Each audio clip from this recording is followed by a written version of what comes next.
argues that children could benefit from being involved in the dying process. Children should be included in the death and dying process to help them better understand and not have a false sense of reality. Parents should not be sugarcoating the situation and be open to and listen to their children's concerns about the topic. The parents should always be truthful to their children because it will benefit their future by being more open and comfortable speaking on the topic and better their relationships. Elizabeth Kubler-Ross's book, On Fear of Death, appeals mainly to pathos. She not only relies on pathos to pull out our emotions about death, but relies on ethos and logos too. Kubler-Ross talks about a farmer's last wish being to die in his home surrounded by his family. She compares this to medical practices nowadays where patients are constantly getting shots, have a bunch of equipment by them, and can't see their family.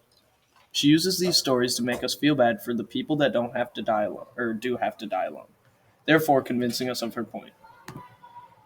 Ethos is not used that much. The only time she really uses it, it is implied.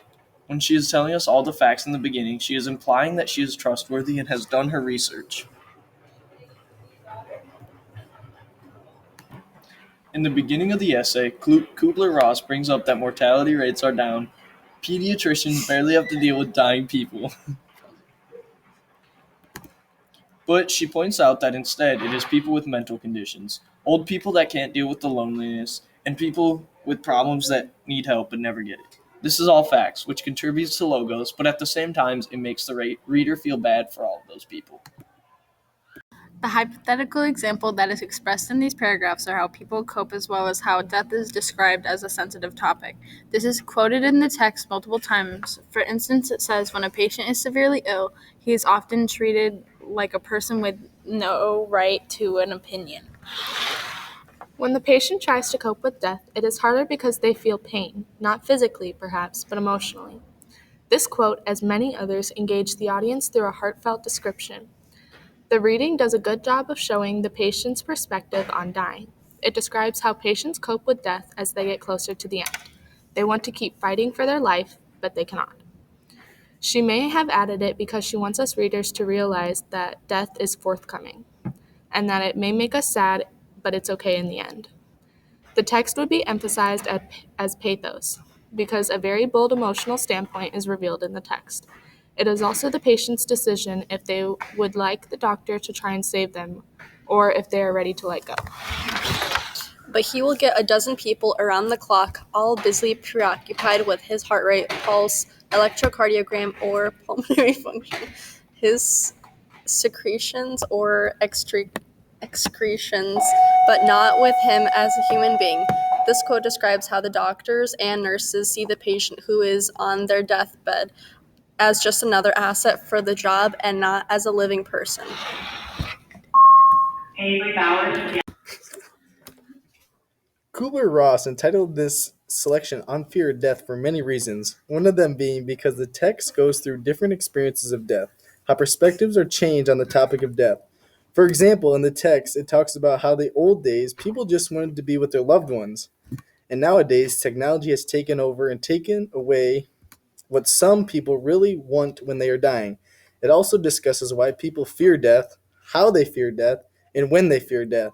For example, in the essay, it says most people nowadays are scared to die because they are surrounded by technology instead of the things they loved. It also shows how people avoid the fear and how big of an effect the fear has, like eating healthier, avoiding smoking and drugs, and not taking life threatening risks. A lot of people fear death and what happens and after, but people shouldn't think about that and live in the now. In the essay on fear of death, the theme of death is apparent, thought out. People made good connections to it by relating loved ones who have passed away. This is a good connection and really relates to the essay. Technology has also changed the way we look at death by making it so that people live longer, but they are surrounded by computers and monitors more than their loved ones. What is the author Kubler-Ross trying to persuade the reader, aka you, to do or think? The author tries to use facts and logic to help persuade the reader to believe that talking about death will normalize it and therefore make it easier for people to cope with death and continue on with their normal life. She does this by comparing death in a modern hospital to an older, natural death. Natural death is dying like without medicine or getting eaten by a tiger or something crazy like that. Some people feel this new modern way of death and dying is more objectifying, making people feel less human and more like a project to fix. People don't want to spend their last days alive, hooked up to a machine, and lonely in a hospital. To summarize, modern death is less physically painful, but more emotionally taxing. If people accept that we'll die sooner or later, then we can live in the moment and have a happier life.